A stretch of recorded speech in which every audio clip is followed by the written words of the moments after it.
Hello, everybody. Thank you for joining me for today's live Coffee with Tamara podcast. I apologize for my voice. I have a little bit of a sore throat, so I'll be drinking a lot of coffee and water during the podcast, but I'm here. So I'm really excited for today's topic, which is about are you future ready? And I'm going to dive into in a minute what that means and how you accomplish that and the impact of it. So we're going to dig pretty deep into this. But before I get going, let me just remind people how this podcast works, because I know some of you have been with me for a while. And hello and welcome back. It's good to see you. And some of you are new. And welcome. We're excited you're here. This is a live recording or a live streaming that we then record, and then it goes out tomorrow on all the podcast players. Every interview, every deep dive we do works this way.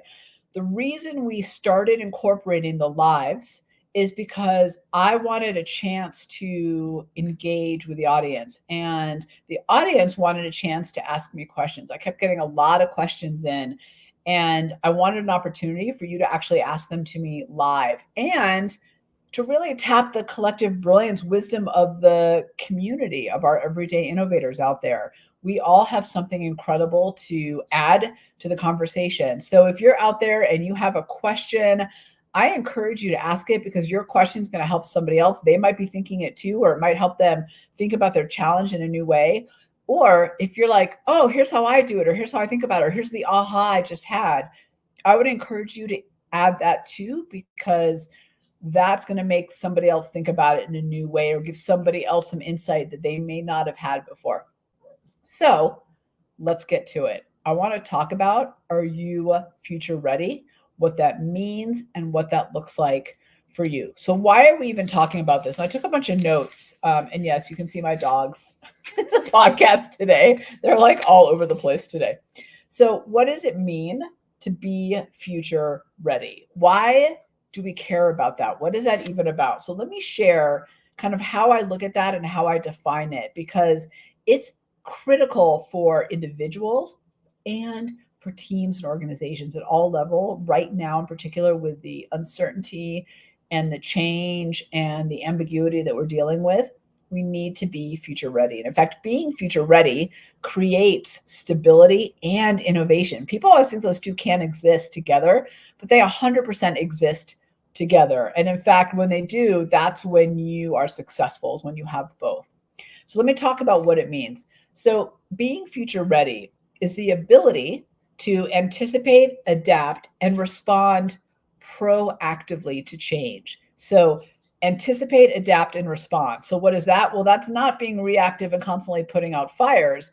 That's actually being able to ebb and flow with change and respond proactively, meaning it doesn't constantly take you by surprise. You're actually able to navigate it, to harness it sometimes. And here's the thing I'm going to say with the world that we're in and the future that we're headed to is we know change is coming, but we don't know what it is all the time. Sometimes we can anticipate it. I'm going to talk about that. But oftentimes we know that change is here, right? We know that that's a constant, but we don't know what it is. So what we need to do is, like I said, we need to be able to anticipate that it's coming, maybe not always get it right, but know it's coming. But then we need to be able to adapt and respond in a productive way. And that's the part that I think is so hard for a lot of us, is we end up putting out fires all day. So the second part of being future ready is the capacity for strategic foresight. Here's what I mean by this. Strategic foresight is thinking strategically, not just about today, but about the future. How many times have we had ideas or made plans or put down a blueprint or a roadmap for ourselves that is very today focused? And it doesn't have the future in mind. So it really ends up crumbling. It ends up falling apart because we didn't really think it through. We didn't have that strategic foresight. And the last part, which I think we all know is important, and a lot of us have exhibited recently, is the resilience to withstand and thrive amidst uncertainty and disruption. So let me say that again. Resilience to withstand, right? To stand up against that tough wind that we're facing, but also thrive amidst uncertainty and disruption. So when I think about being future ready, I kind of visualize it as having my 2 feet firmly on the ground, being ready to tackle whatever comes my way. And there's a lot of different things coming our way. Some of these changes, I can kind of see the trends and I can anticipate. And in fact, I would say that I'm actually pretty good at being one step ahead of things or seeing how things are panning out. But I don't always get it. Not only do I not always get it right, none of us can, but also things change, things ebb and flow. But what I am confident in is my ability to stand with my feet firmly on the ground and tackle it and to thrive and to be resilient and to adjust and ebb and flow with it. So I want to talk about that for you specifically today. And what our research has really uncovered is that there are 5 key areas that you, your team, your organization need to be strong in if you really want to thrive amidst change and uncertainty. All right, so we just got a great question in from a LinkedIn user which said, what if I'm good at some of that and not others? I'm great at being agile, but I'm not good at being resilient. Okay, we're gonna dig into all of those. So first of all, thank you for sharing that. We're not all good at all of them. That's why there's 5 key areas. It's not one just big bucket. So good thing to bring up. So I want to talk about all 5 so that we can really dig into them. And we created an infographic that I don't know if it's on our website yet or not. So I'm gonna put my glasses for this. So are you guys ready to dig into all 5? Okay, so remember, these 5 are what help us be future ready, which is our ability to anticipate, adapt, and respond proactively to change and complexity, the agility to innovate, the capacity for strategic foresight, and the resilience to withstand and thrive amidst uncertainty and disruption.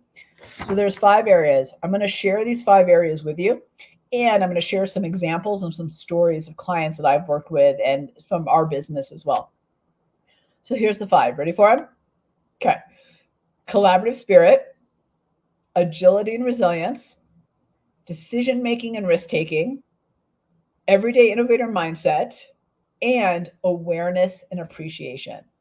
So let me define all of these for you. But again, these are 5 keys to making yourself future ready, which is so important. So the question I would have for you before I dig into all of them, when I say, in fact, let me describe them, and then I've got a question for you. So collaborative spirit is your ability to work well with others in a way that best leverages people's diverse set of strengths and works towards shared visions or goals. So it's not just being able to sit at a table and have a good time with someone. It's being able to work together in a way that leverages diverse goals and works towards shared outcomes. Agility and resilience. That's your capacity to quickly adapt to change, overcome challenges, and bounce back from setbacks with strength and flexibility. This is where we see people a little bit exhausted right now in particular, because I think we've all been adjusting for a long time now, at least since 2020, right? Yeah, I know I'm not alone in that. The third one is decision-making and risk-taking. So it's your ability to make confident decisions and act in decisive manners and act boldly, taking smart risks forward. Decision-making is an unbelievable skill. I've been getting asked a lot of questions about decision-making.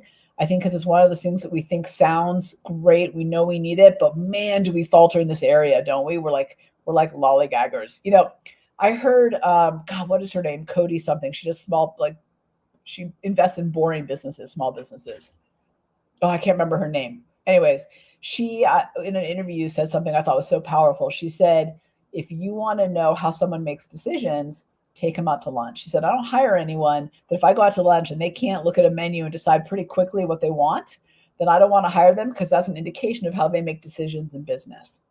I thought that was absolutely brilliant. So being a strong and swift decision maker is important, and taking risks, right? That means pushing forward, trying new things. Risk isn't about being impulsive. Risk is about moving forward in ways that maybe push the boundaries or do something new.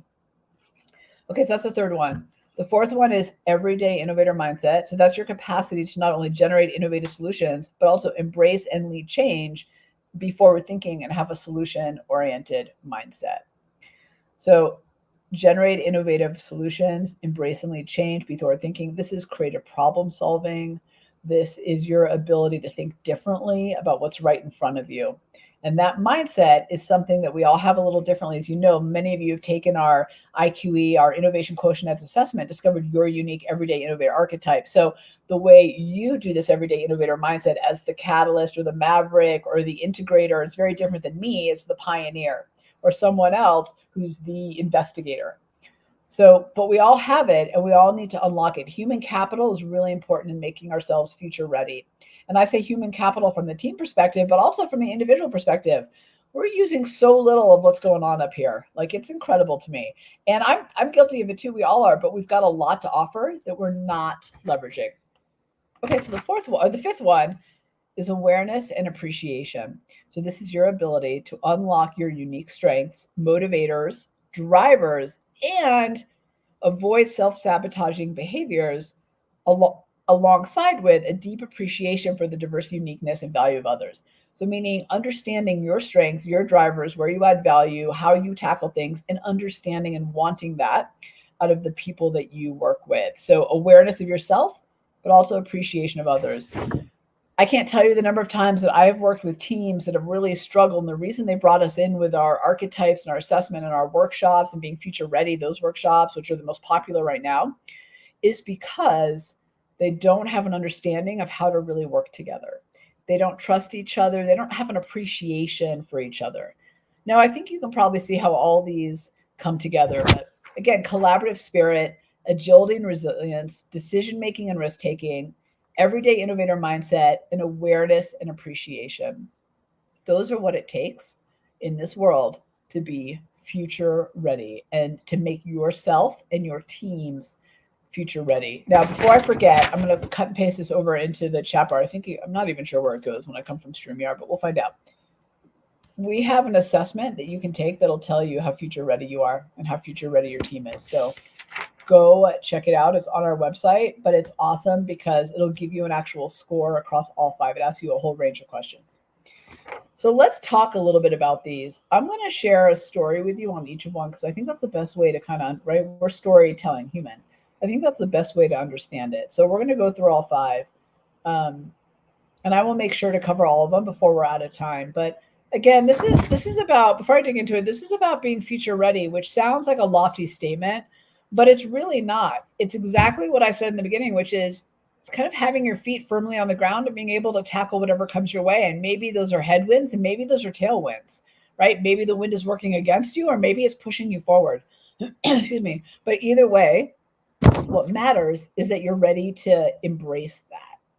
You know, this morning, I woke up and I often meditate for a few minutes. And I was just kind of saying some prayers around like, hey, hey, universe. Sorry, guys. Let me mute myself for a minute. I don't know if that actually muted myself, but we'll find out. So this morning I was kind of meditating. This is the whole, like I said, a little swollen throat. I was meditating and I was just I like to ask a question to the universe and then listen. That's how I do it. There are a lot of different ways to do it. And I was asking the universe, like, can you show me the path to accelerate our growth, right? We're hitting up on that hockey stick and I really want it. I really want to know, okay, of the things that I'm working on, what do I really need to push forward? And what do I really, of the things that we do, what should I really be dialed into and focused on to really move to the next level that we're trying to get to? And that is a question that you could ask at any level, whether you're starting out or kind of more successful and already have grown a business like me. But either way, right? That's the question I was asking. And then, no joke, I got 3 emails in with requests for things. And they were all kind of in the same vein. And at first, I just wasn't paying attention. I was like, okay, yeah, I'll get to these. Let me get some other stuff done first. And then I realized, oh my gosh, Tamara, I asked, what does the future hold? And the universe was like, here you go. Here's what you need to be paying attention to. And I needed to be decisive, right? Decision making. And I needed to take a risk and be really bold in my request back to these. And I did. But I share that because to me, being future ready isn't just like, I know how to tackle this change coming my way. I think it's about being ready to do anything. So I was ready this morning when those opportunities came in. I was ready to go after them. I had the right language. I had the right content. I had the right links for them to explore, the right solutions for their problems, right? I was poised. I was ready. My company was ready for that. So when you think about being future ready, you want to be future ready, not just for the challenges, but also for the opportunities that come your way. I think all too often we talk about all of this as, hey, we got to be ready for the changes and the challenges and the crap, right? But the reality is we need to also be ready for the good things and the opportunities.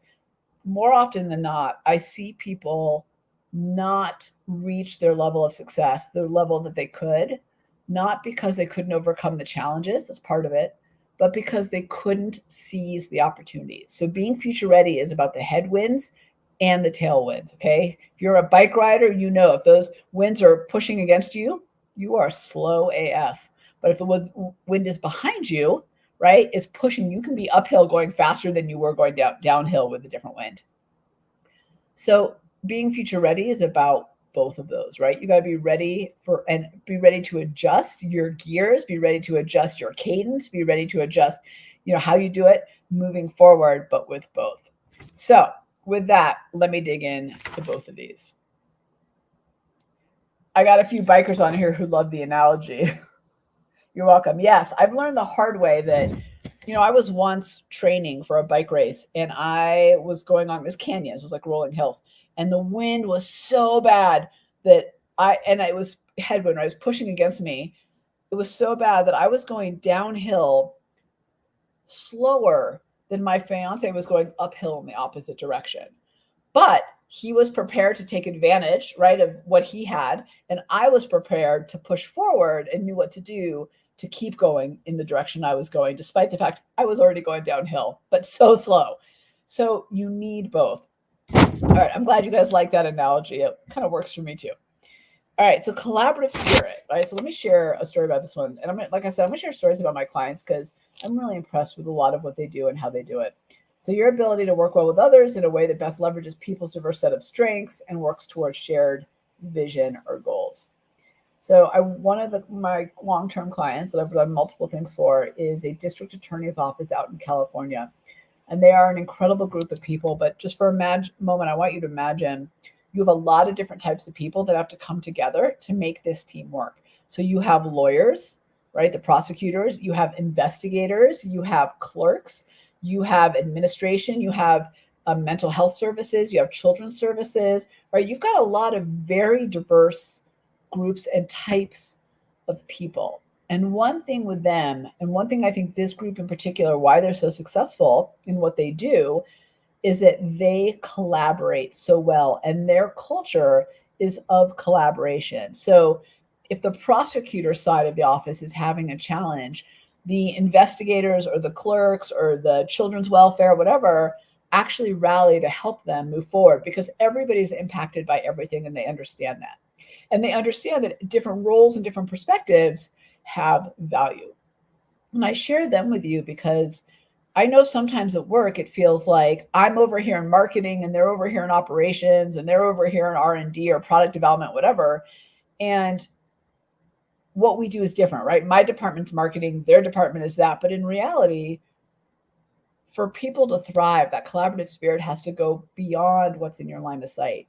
So if you're watching this and thinking for yourself how you be future ready, I want you to think about how you can collaborate with other people to stay future ready and people that maybe you don't interact with on a regular basis. One thing I'm really excited about that is out of my comfort zone completely is because I'm not, funny enough, like of all the things I'm strong at, I'm not sure collaboration is my strong point, but as I was doing the research and kind of really realizing this, I needed to get stronger. And so I said to myself, I'm gonna say yes to every collaboration that comes my way or every good collaboration. So a colleague of mine who also does an incredible podcast, she does hers, I do mine. We've interviewed each other for each other's podcast, but we were talking after one of our podcasts and she said, what if we got together and did a Saturday morning, just in our pajamas, kind of raw AF kind of podcast that's just about like one kind of thing, right? One theme for the month for us. And she's an entrepreneur just like I am. And then I thought about it, I was like, you know what? In the vein of having a collaborative spirit, I am going to do that. And I don't know where it's going to go. Our first one's going to be this coming Saturday in a few days. But I'm super excited for it because that's the collaborative spirit. That's recognizing that we have a shared vision of growing our podcasts, and we both have different angles, different strengths, different perspectives, different communities that we come to the table with.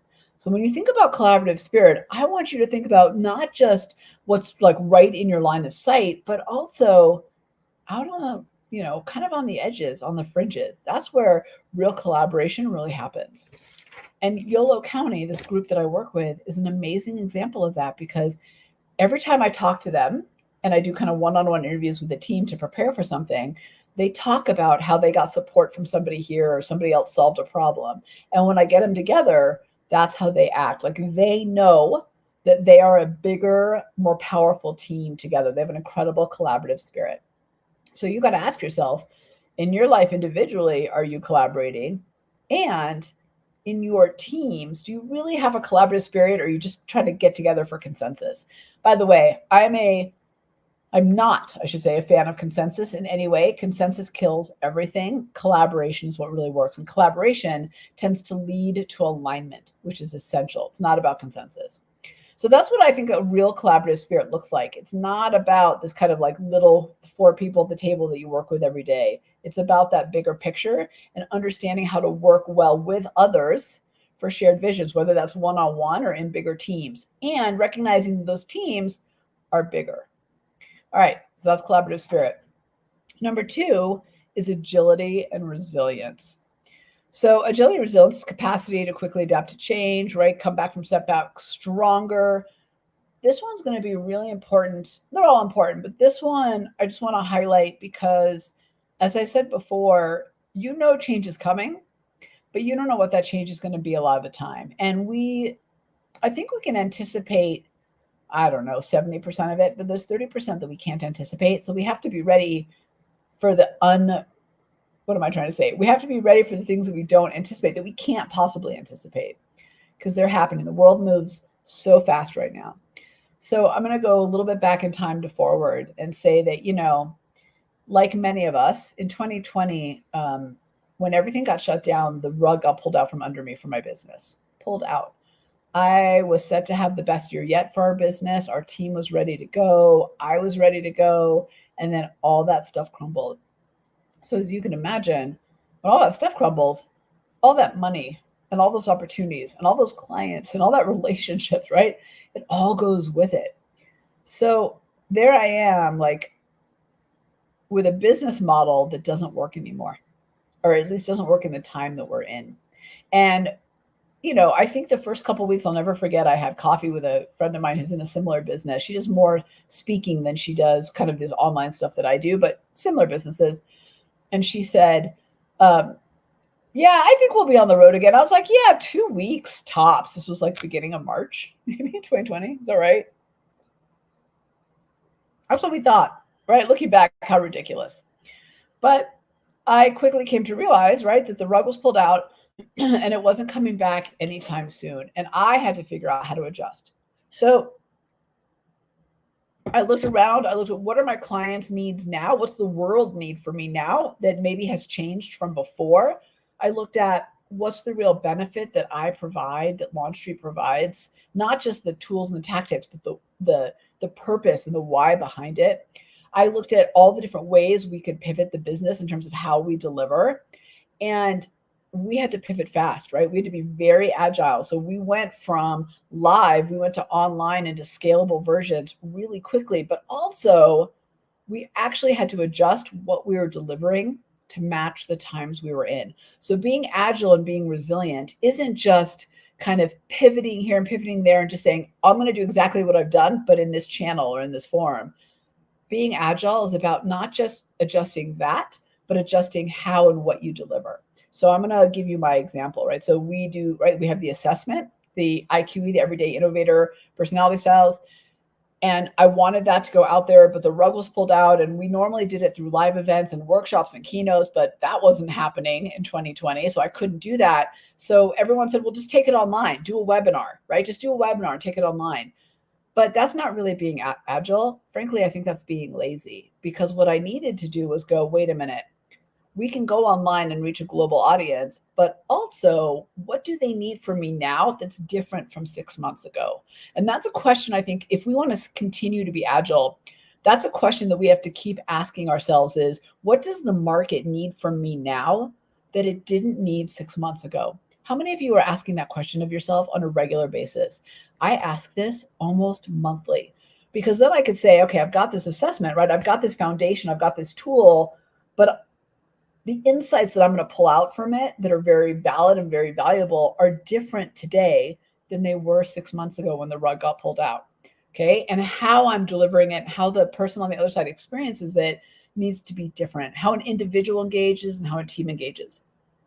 So being agile isn't just about, I'm just going to change. It's about really being intentional and thoughtful about how you change. Because when you do that, you can be very agile and also create meaningful solutions and meaningful ideas. So rug gets pulled out. We're like, oh my God, what do we do? Everybody's doing webinars and micro courses. We're like, I'm not sure that's quite right. I don't know that that's what the world needs because they're adjusting and adapting too. So we made it so that our assessment led to the AHA Academy, the 5-day everyday innovator challenge. It's the you bring your challenge, we bring the proven exercises and the personalized roadmap, and we get you from barriers to breakthrough. So you bring the challenge, we bring the exercises, we create solutions together, and then learn how to move the right ideas forward too. So, and you can see that on our website. So if you click on that link it should be in your comments. If you're not, tell me and I'll get it to you. But if you click on that, you'll find the challenge on there. But my point is, agility and resilience isn't just about change for change's sake. It's about being intentional and thoughtful. What can I bring to the world in a different way? What does the world need from me that's different than it was before? And really asking that without judgment. And resilience, I think we all know what that is, right? It's pushing through. But I also think it's about, if you really want to be future ready and really set yourself up to thrive and succeed and be high value in the uncertain and disruptive world that we're in, resilience is about coming back from setbacks quickly, but stronger. Or I should say, and stronger. Why? Because I don't need you to bounce back to do the same thing you've always done. I need you to bounce back and actually have learned from that experience and grow and adapt and innovate. So that's what that is all about. So agility and resilience, right?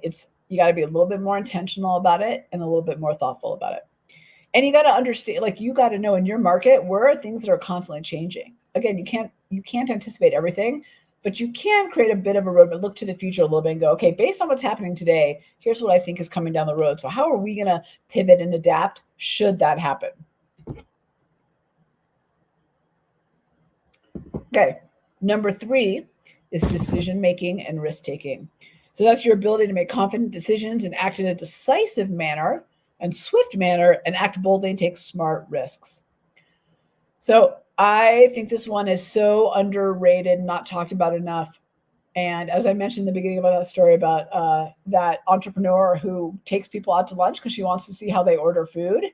And by the way, that made me feel really better, much better about the fact that I tend to scan the menu, find one thing, lock in, and then just go with it because I can't be bothered. It's too much work to look at a Cheesecake Factory menu. I know the things generally I like, and then I'm good, right? So I felt better about being decisive there because apparently that's an indicator of how I make decisions and probably accurate. But again, it's confident decision making. I cannot tell you the number of times I see people lollygag in their decision making. Oh my gosh.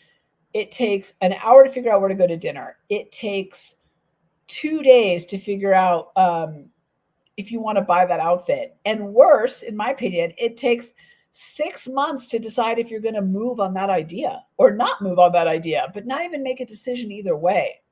That's going to slow you down. I'm going to tell you right now, the people that make decisions quickly are 100% going to outpace you. All day, every day, they will always outpace you. Because they are moving, they are deciding, they are learning. They are moving, deciding, and learning. And they are taking risks, right? They are trying new things. They are experimenting. They are pushing the boundaries. They're recognizing that we can't use old proven methods to solve today's problems and to push forward in today's world, right? So it requires risk. There's a little bit of unknown, a little bit of uncomfortableness to it. So I've got an incredible client who's in HR software, just to sum it up, UKG, and I've done an incredible amount of work. I've been very fortunate to work with one of their global teams. And I love this team.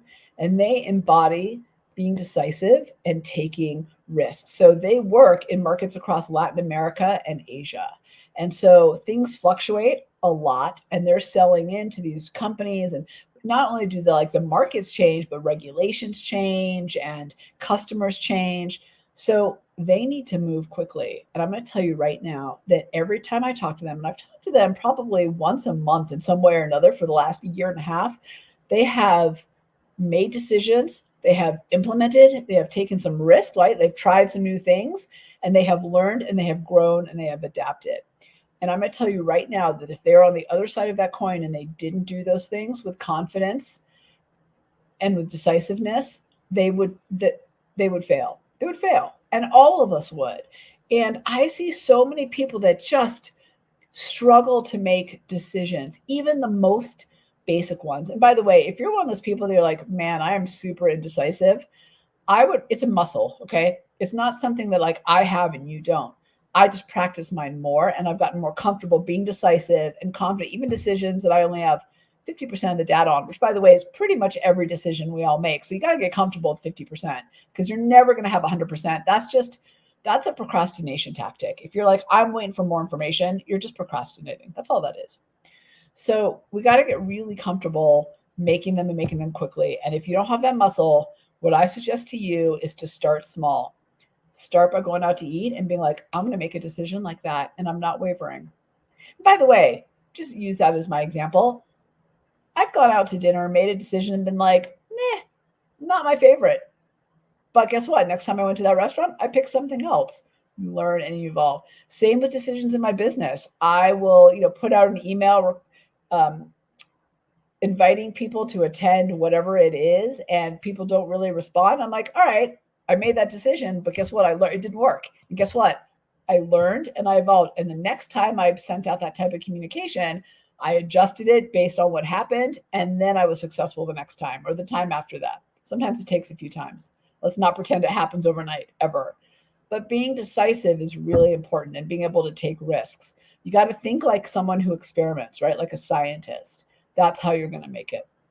So decision-making, risk-taking. And this team, this global team that have good fortune of working with, really inspires me to be even better about this, because they really, in the markets they're in, that they really need to do that if they want to succeed, because their markets are different. And I'm always impressed. Every time I talk to them, they've made decisions, they've moved the needle forward, they've tried things. And that's why they meet their numbers, exceed their numbers. That's why they do so well at what they do. It's because, among other things, it's because of that. All right, the next one is everyday innovator mindset, which again, capacity to generate innovative solutions, embrace and lead change, be forward thinking. So I want to highlight a really inspiring client of mine is Golden Belt Bank, and they're out in Kansas and in Colorado. And I did a strategic retreat with their leadership team. But here's what I loved about it. When they called me to bring me in, they didn't say, we want to figure out the next year. They didn't say, we want to adjust to change. That was all true. What they said was, what the president said to me was, I want to lead our industry. I want to be the ones paving the way for how banking is done in the future. That is innovative. That is generating solutions that are forward thinking. That's about having a solution mindset. So he wasn't saying, let's be reactive to the current situation we're in. He was saying, let's make sure we have no holes that need to be filled, but let's push forward, and let's be leaders, and let's be creative problem solvers and innovators in our fields and do it differently. How cool is that? I was so excited and they lived up to every moment. They were so great to work with. And we created a whole wealth of ideas to help them get there and moved some of them forward. But my point is, right, if you don't think like an innovator, you're going to get left behind. I'm going to share another story with you. This was from years ago, but I think it's still relevant. I know it's relevant. It really stuck with me. So oh, what year was this? Let's call with 2015. I don't know. It was a long time ago. It was a while ago. It was before digital newspapers were all the thing and everything was digital. It was when newspapers were moving to digital, when people were looking to things like the Huffington Post, which had bloggers, right? Just kind of giving content, when that was becoming big, when blogging and people getting their news from social media and other people versus news sources was really coming into play. So I'm sitting in a conference room talking about the future with a group of newspaper executives, very, very senior level people who have been there a long time in newspapers, media for a long time. And I will never forget, as we're starting the conversation, one of them spoke up and said, we don't need to change how we do things. We just need people to understand how awesome it is. No kidding. So we don't need to change having a printed paper delivered to people's doorsteps every day or in those little machines that you put a quarter in or whatever it was. We just need people to see why that's superior to getting it online. And then another person went on to talk about how, well, you can't trust what you see online, and nobody's going to believe it, and they're not trusted sources. No strategic foresight, right? Part of being future ready. None. Instead, they were more interested in digging in their heels and proving value for something that was in the past. So that's the opposite, newspapers, of Golden Belt banks. And I want to point out, I really want to highlight these two because banking and newspapers are pretty stodgy industries overall. I think media has changed a little bit, but banking is too. And yet, you've got two totally different approaches, right? You've got the newspaper that's like, dig at our heels. We're valuable. We should not change how we do things. We're for the elite news reader. And we all know how that went. Not great. And then on the other side, we've got a group who's like, yeah, things are changing. We got a lot to keep up. And let's be leaders. Let's be innovators in our field. How cool is that? You need to be doing that. You need to be thinking that way. You need your teams thinking that way. All right, awareness and appreciation. So again, this is your ability to unlock your unique strengths, motivators, and drivers, and avoid self-sabotagers. We all have them. And it's about appreciating that in others. So it's understanding your archetype, right? Your uniqueness and your value, your strengths, how you create a problem, solve, decision making, all of that, what you bring to the table, but then also understanding what someone on the other side brings to the table. So I want to share a story of you. One of the first teams that I worked on where I was very junior, where I saw this in action. I didn't realize it at the time, but upon reflection, it was one of the healthiest teams I've ever worked on. So early in my career, I worked in advertising in Madison Avenue, the second largest global advertising agency in the world. And it was called Young and Rubicam, Y&R. I'll get there. So in those days, this was mid-90s. In those days, Madison Avenue was it for creative. It was like Mad Men. It was Mad Men, okay? So in fact, there was a lot of things about Mad Men and the inappropriate stuff that mimicked the work environment on Madison Avenue in the 90s, mid-90s. This is like 95, 96. So I got put on a team at one point as I was finally an account coordinator, which is still the lowest of the low, right on the totem pole of organization. But as I got put on that, I was put on with a group of people that were considered disruptors. So all of us like to poke the bear. So they put us all on a team together thinking maybe we'd implode. I really think they pushed us to the side hoping we would implode.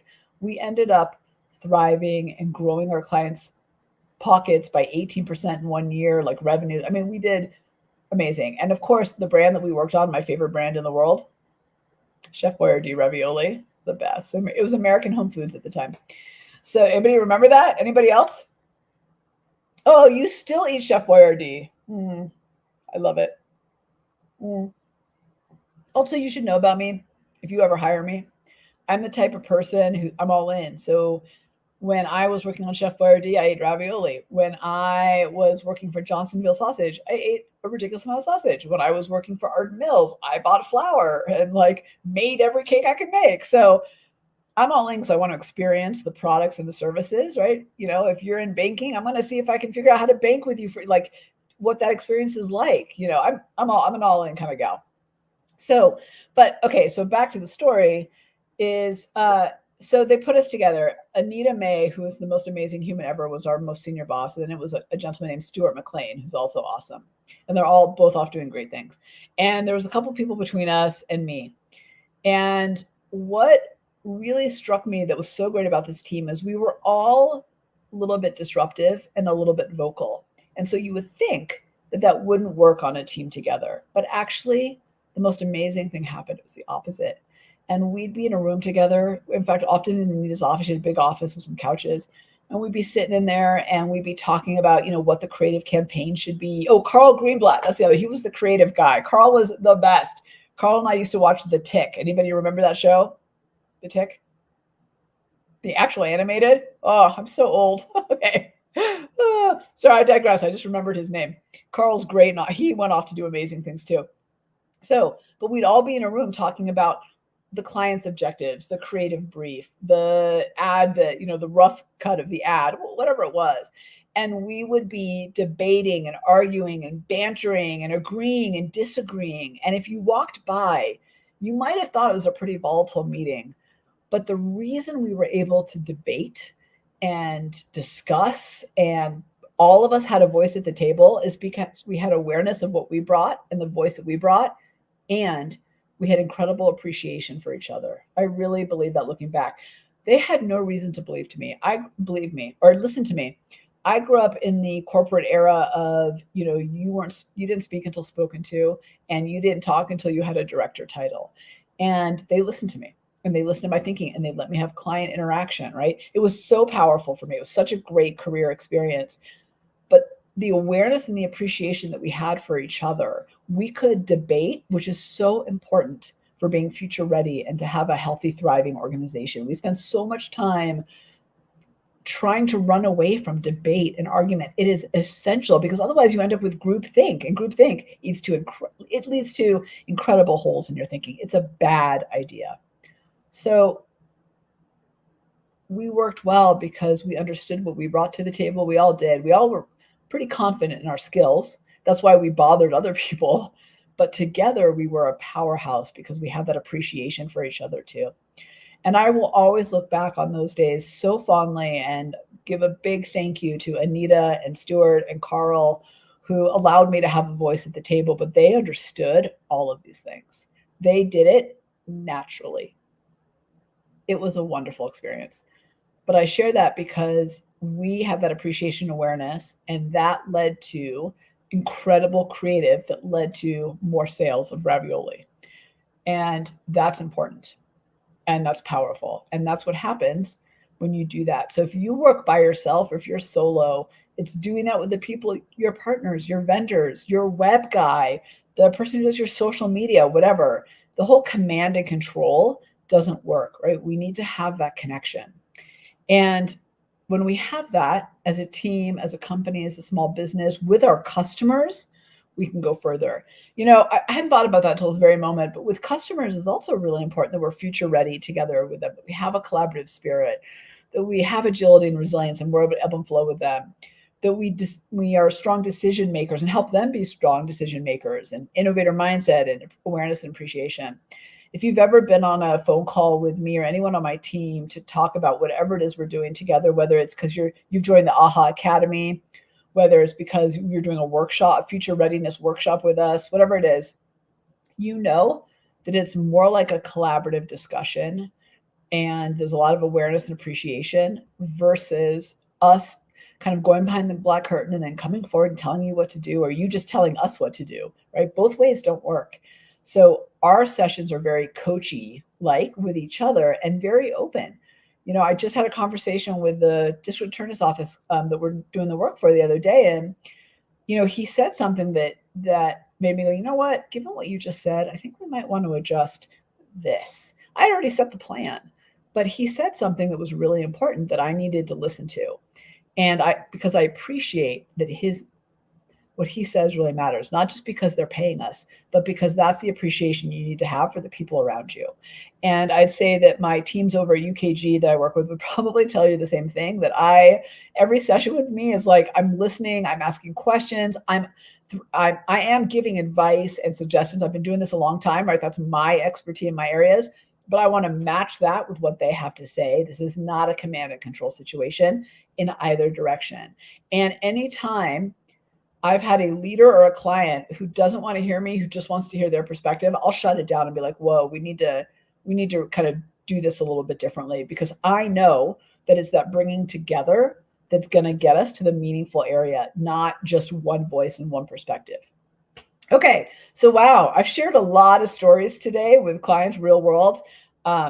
Again, future ready, right? This is your ability to anticipate, adapt, respond proactively to change and complexity, have that strategic foresight, resilience, stand right to withstand and thrive amidst uncertainty and disruption.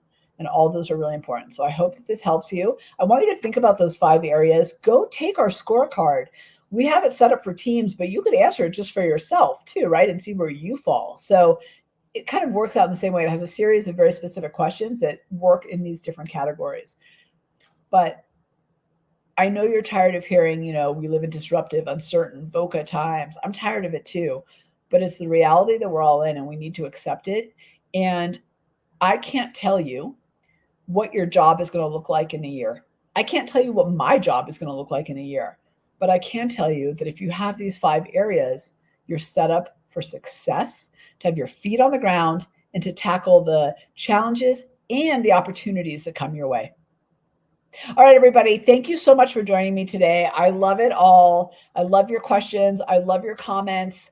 Thank you. Thank you. This will be released tomorrow on the podcast. We do these all raw and uncut, and then we send them out. So if you missed it, if you want to listen to it again because you're kind of at work and you're doing multiple things, you can get it on the podcast players as well, all of them.